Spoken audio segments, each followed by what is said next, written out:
Hey everybody, it's 3 Minutes of Faith. This week I'm talking about being a good servant of God.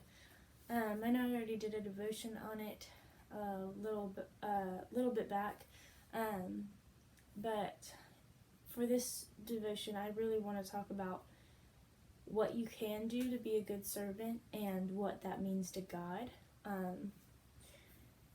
One of the things that I have had to realize and deal with is it's not my definition of glorifying God, it's God's definition, because I'll say things like, well, I go to church or I read my Bible, and though those are good things, God says to glorify Him and worship Him through everything that we do. So through waking up in the morning, I can worship Him and realize God's given me the breath and the energy to wake up in the morning.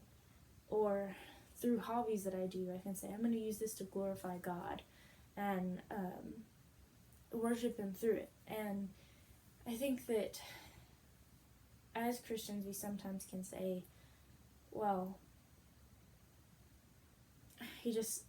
I've been doing this, what do I get in return? I think that we can, as Christians, be kind of greedy, thinking, well, I've done something for God, He should do something for me now. If I want Him to answer this prayer, then I'll just go out and witness for 30 minutes. We think that it's almost like a trading system. But the thing is, God already gave His life for us and paid the ultimate punishment so we can have eternal life in a perfect heaven with Him. So He's already done something more than we could ever repay Him for. And but He still does stuff for us in spite of that. And He is our Father. It says that in the Bible, that He is our Father.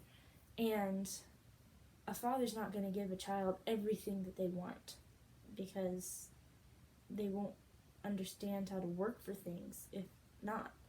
And so sometimes the answer for what we want is no, because we can't see everything God sees. He might see that later on down the road that causes trouble or something like that.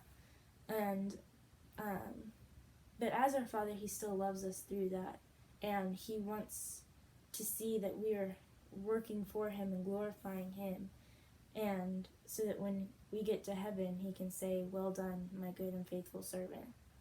When we get to heaven, there are two different judgments, one for believers and unbelievers. It's already been determined if you're going to heaven or hell. And the judgment for believers is just saying our rewards. So let's be worthy of the saying, well done, my good and faithful servant. Thanks.